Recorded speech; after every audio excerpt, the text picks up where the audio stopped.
কেমন আছো তোমরা সব? আশা করছি ভালো আছো। আজকে আমরা ওয়েস্ট বেঙ্গল বোর্ড ক্লাস 10-এর প্রথম অধ্যায়, লাইফ সায়েন্সে বইয়ের প্রথম অধ্যায়, জীবজগতের নিয়ন্ত্রণ এবং সমন্বয়, control and coordination in living organism সম্বন্ধে পড়ব। এর আগে আমাদের জানতে হবে কিছু কিছু তথ্য। পৃথিবীর পরিবেশ হচ্ছে সর্বদা পরিবর্তনশীল, আর এই পরিবর্তনশীলতাকে সঙ্গে নিয়েই জড়জগৎ আর জীবজগতের মধ্যে গড়ে উঠেছে এক ধরনের সমন্বয় সাধন। পরিবেশের জীবজগতের স্থায়িত্বের জন্য উৎপত্তি, বৃদ্ধি, বংশবিস্তার, আত্মরক্ষা ও পারস্পরিক নির্ভরশীলতা প্রয়োজন হয়। জীবদেহ অজৈব ও জৈব বস্তুর সমন্বয়ে গঠিত হয় বলে জড়বস্তু সমূহের ঐক্যবদ্ধ ও বিশেষ ভৌত রাসায়নিক সাম্যাবস্থার মধ্যে তার বহিঃপ্রকাশ ঘটেছে। এবার আসা যাক সংবেদনশীলতা, সেন্সিটিভিটি কি। উদ্দীপকের প্রভাবে সাড়া দেওয়ার জীবদের ধর্ম, আর এই সাড়া প্রদানের ক্ষমতাকে বলা হচ্ছে সংবেদনশীলতা, সেন্সিটিভিটি। যেসব পরিবর্তন শনাক্ত হয় এবং সাড়া প্রদানে সাহায্য করে, যেসব পরিবর্তন শনাক্ত হয় আর সাড়া প্রদানে সাহায্য করে তাদের বলা হচ্ছে স্টিমুলি। তাহলে আমরা সেন্সিটিভিটি কি বললাম? সেন্সিটিভিটি হচ্ছে উদ্দীপকের প্রভাবে সাড়া দেওয়া হচ্ছে জীবদের ধর্ম, আর এই সাড়া প্রদানের ক্ষমতাকে বলা হচ্ছে সংবেদনশীলতা। আর তারপরে উদ্দীপক, তাহলে কি?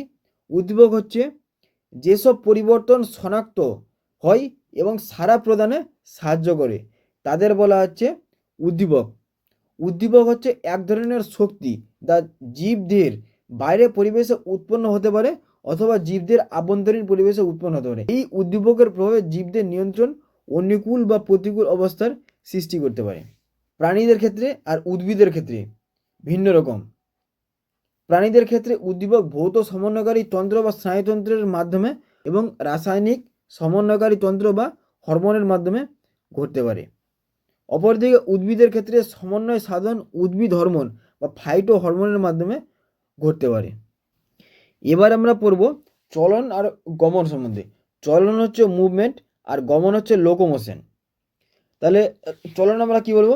যে প্রক্রিয়ায় জীব স্থির থেকে অর্থাৎ স্থানান্তরিত না গিয়ে স্বতঃস্ফূর্তভাবে বা উদ্দীপকের প্রভাবে অঙ্গ প্রত্যঙ্গ সঞ্চালন করে তাকে বলা হচ্ছে চলন। গমন কাকে বলা হচ্ছে? যে প্রক্রিয়ায় স্বেচ্ছায় বা উদ্দীপকের প্রভাবে অঙ্গ প্রত্যঙ্গ সঞ্চালনের দ্বারা সামগ্রিকভাবে স্থান পরিবর্তন করে তাকে বলা হচ্ছে গমন। চলন আর গমনের মূল পার্থক্য হচ্ছে চলনে জীবনের সামগ্রিক স্থান পরিবর্তন হয় না, আর গমনে সামগ্রিক স্থান পরিবর্তন হয়। কিন্তু কিছু কিছু নিম্ন শ্রেণীর উদ্ভিদ আছে, যেমন হচ্ছে ক্ল্যামাইডোমোনাস, ভলবক্স ইত্যাদি। এরা লোকোমোশন মানে হচ্ছে গমন করে, এরা হচ্ছে উদ্ভিদ। কিন্তু এইসব নিম্ন শ্রেণীর উদ্ভিদগুলো সিলিয়া সঞ্চালনের দ্বারা স্থান পরিবর্তন করে। আচার্য জগদীশচন্দ্র বসু উদ্ভিদের যে প্রাণ আছে এই নিয়ে তিনি একটি গবেষণা করেন।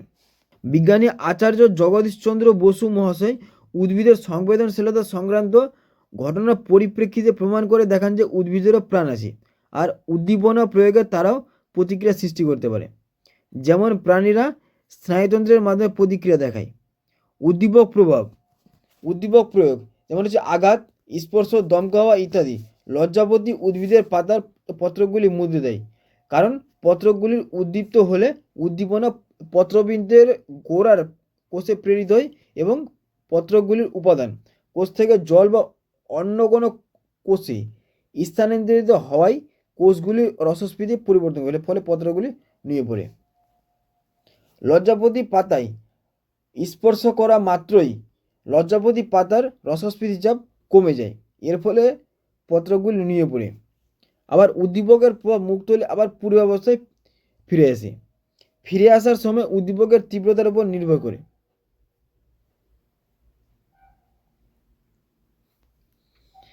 আচার্য জগদীশচন্দ্র বসু এই পরীক্ষা করার জন্য কিছু কিছু যন্ত্রপাতি ব্যবহার করেছিলেন, যেমন resonant recorder, electric probe and crescograph. এই তিনটি যন্ত্রের মাধ্যমে আচার্য জগদীশচন্দ্র বসু মহাশয় উদ্ভিদের যে প্রাণ আছে এটি পরীক্ষা করে দেখান।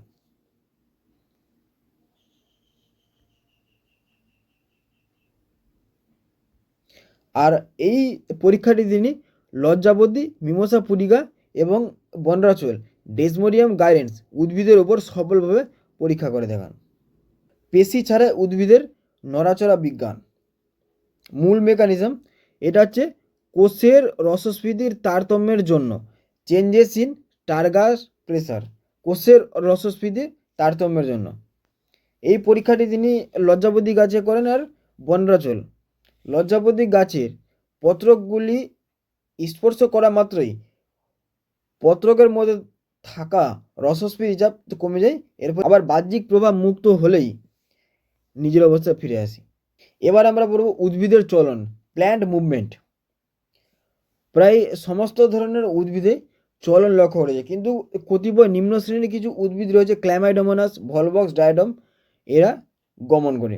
মাটির সঙ্গে সংলগ্ন থাকে বলে উদ্ভিদের গমন সম্ভব হয় না, কিন্তু জৈবিক প্রয়োজনে উদ্দীপকের উপস্থিতি অথবা অনুপস্থিতি নির্দিষ্ট স্থানে সংলগ্ন থেকেই অভ্যন্তরীণভাবে অঙ্গ প্রত্যঙ্গ সঞ্চালনে সক্ষম হয়। এই সঞ্চালনকে বক্রতাজনিত সঞ্চালন বা বক্র সঞ্চালন, মুভমেন্ট অফ কার্ভেচার বলে। উদ্ভিদের চলনকে তিনটি ভাগে ভাগ করা হচ্ছে। এক নম্বর হচ্ছে ট্যাকটিক চলন, আবিষ্ট চলন। দু নম্বর হচ্ছে ট্রপিক, দিক নির্ণীত চলন। আর তিন নম্বর হচ্ছে ন্যাস্টিক, ব্যাপ্তি চলন। ট্যাকটিক বা আবিষ্ট চলন কাকে বলে? আলো, তাপমাত্রা, রাসায়নিক পদার্থ, বিদ্যুৎ প্রভৃতি বহিস্থ উদ্দীপকের প্রভাবে উদ্ভিদ কিংবা উদ্ভিদঙ্গের স্থান পরিবর্তনকে বলা হচ্ছে ট্যাকটিক বা আবিষ্ট চলন। এই ট্যাকটিক চলনে বহিস্থ উদ্দীপক যেমন হচ্ছে আলো, তাপমাত্রা, রাসায়নিক পদার্থ, বিদ্যুৎ শক্তি প্রভৃতি বহিস্থ উদ্দীপকের প্রয়োজন হয়। ট্যাকটিক বা আবিষ্ট চলনের শর্ত হচ্ছে উদ্দীপকের গতিপথ এবং তীব্রতা আর উভয়ের প্রভাবেই ঘটে। আর এর ফলাফল হচ্ছে উদ্ভিদের সামগ্রিক স্থান পরিবর্তন, যেমন হচ্ছে একমাত্র চলন যেখানে গমন ঘটে। আর ট্যাকটিক চলনের দুটো উদাহরণ রয়েছে। প্রথম হচ্ছে ফটোট্যাকটিক। সমগ্র উদ্ভিদেও যখন আলোর উদ্দীপকের প্রভাবে স্থান পরিবর্তন করে। ফটোট্যাকটিক হচ্ছে সমগ্র উদ্ভিদেও যখন আলোর উদ্দীপকের প্রভাবে স্থান পরিবর্তন করে তাকে বলা হচ্ছে ফটোট্যাকটিক বা আলোর অভিমুখ চলন, যেমন কতিপয় শৈবাল, ক্ল্যামাইডোমোনাস, ভলবক্স ইত্যাদি। ফটোট্যাকটিক হচ্ছে আলোর প্রভাবে উদ্ভিদের সামগ্রিক স্থান পরিবর্তন করাকে বলা হচ্ছে ফটোট্যাকটিক বা আলো অভিমুখী চলন, যেমন কতিপয় শৈবাল, ক্ল্যামাইডোমোনাস, ভলবক্স ইত্যাদি। আর দু নম্বর হচ্ছে কেমোট্যাকটিক চলন। কেমোট্যাকটিক চলন হচ্ছে রাসায়নিক পদার্থের প্রভাবের চলন, যেমন ম্যালিক অ্যাসিডের প্রভাবে ফার্নের শুক্রাণুর চলন।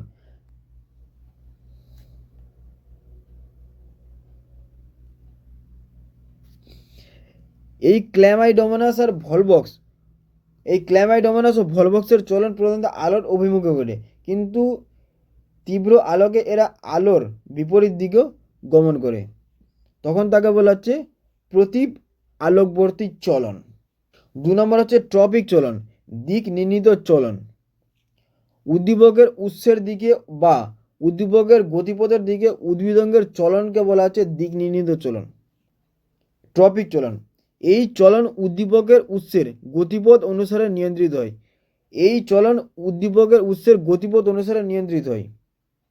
একে বলা হচ্ছে ট্রপিক চলন।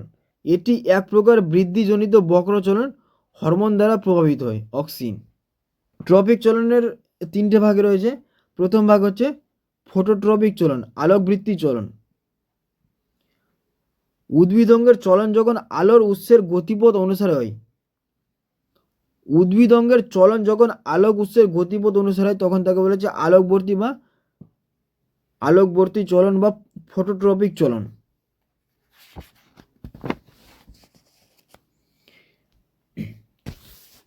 উদ্ভিদের কাণ্ড ও শাখা প্রশাখা আলোক রশ্মির সঙ্গে সমান্তরালভাবে বৃদ্ধি পায়, তাই কাণ্ড ও শাখাকে অনুকূল আলোকবর্তী বলা হয়েছে, পজিটিভ ফটোট্রপিক মুভমেন্ট বলা হচ্ছে। যেমন কোনো একটি বদ্ধ অন্ধকার ঘরে একটি গাছ জানলার ধারে রেখে দেওয়া হলো। বেশ কয়েকদিন লক্ষ্য করার পর দেখা যাবে যে গাছের যেটা কাণ্ড সেটি সূর্যের আলোকের দিকে গেছে। এর থেকে বোঝা যায় গাছের কাণ্ড ও শাখা আলোক রশ্মির সঙ্গে সমান্তরালভাবে বৃদ্ধি পায়, একে বলা হচ্ছে অনুকূল আলোকবর্তী। আর মূল আলোক উৎসের বিপরীত দিকে অগ্রসর হয় বলে মূলকে বলা হচ্ছে প্রতিকূল আলোকবর্তী। অপরপক্ষে উদ্ভিদের পাতা আলোক রশ্মির সঙ্গে তির্যকভাবে বৃদ্ধি পাওয়ায় পাতাকে তির্যক আলোকবর্তী চলন বলা হচ্ছে। 2 নম্বর হচ্ছে জলবৃত্তি হাইড্রোট্রপিক চলন। উদ্ভিদঙ্গের চলন যখন জলের উৎসের গতিপথ অনুসারে হয় তখন তাকে বলা হচ্ছে জলবর্তী বা হাইড্রোট্রপিক চলন।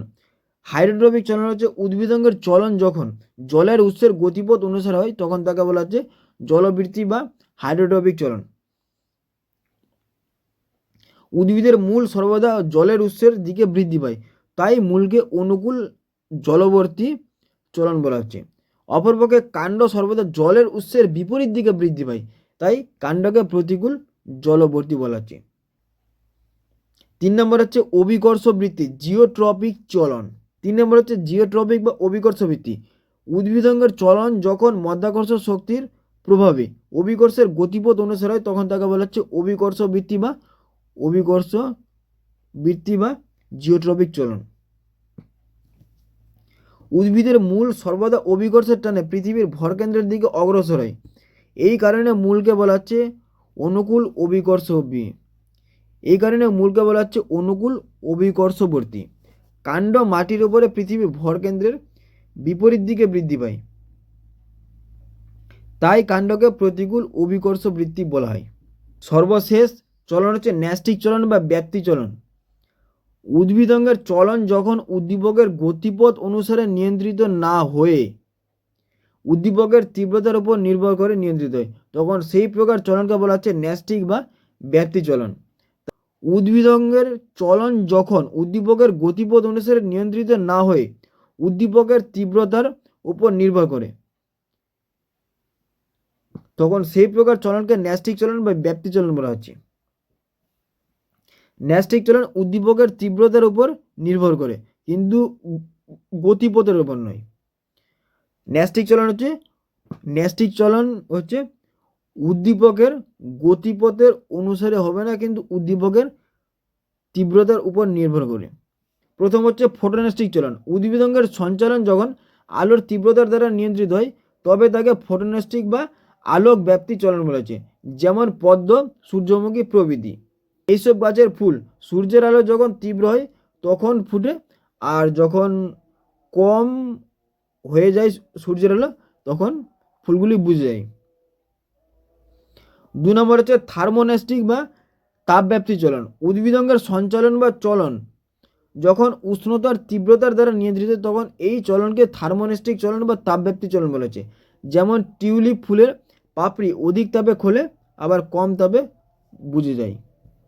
স্পর্শ, ঘর্ষণ, আঘাত, বায়ুপ্রবাহ প্রভৃতি উদ্দীপকের তীব্রতার প্রভাবে উদ্ভিদঙ্গের যে ন্যাস্টিক চলন হয় তাকে বলা হচ্ছে সিসমোন্যাস্টিক বা ব্যাপ্তি চলন।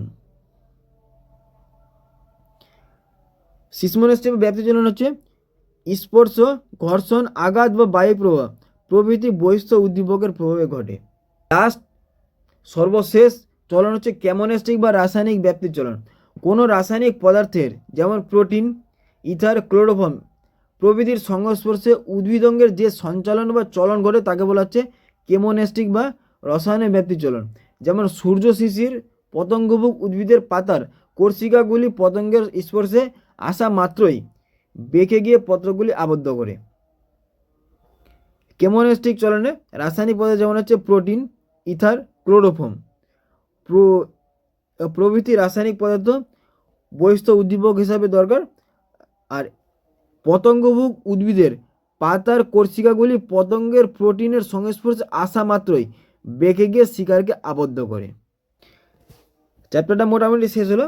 এখন আমরা ট্যাকটিক চলন, ট্রপিক চলন আর ন্যাস্টিক চলন এই 3টি চলনের মধ্যে একটি তুলনামূলক বিশ্লেষণ করব যাতে আমরা সহজে বুঝতে পারি। প্রথম পয়েন্ট হচ্ছে সামগ্রিক স্থান পরিবর্তন।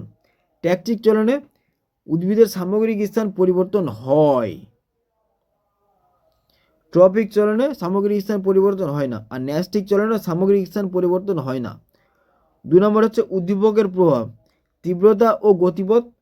ট্রপিক চলন হচ্ছে শুধুমাত্র গতিপথ, আর ন্যাস্টিক চলনে শুধুমাত্র তীব্রতা। 3 নম্বর হচ্ছে হরমোনের প্রভাব। হরমোনের প্রভাবে ট্যাকটিক চলন হয় না।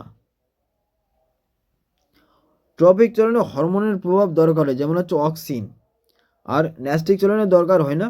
উদাহরণ, ট্যাকটিক চলনের উদাহরণ হচ্ছে শৈবালের আলোর দিকে চলন। ট্রপিক চলন হচ্ছে আলোর দিকে কাণ্ডের বৃদ্ধি, আর ন্যাস্টিক চলন হচ্ছে স্পর্শ করলে লজ্জাপতির পাতা বুঝে যায়।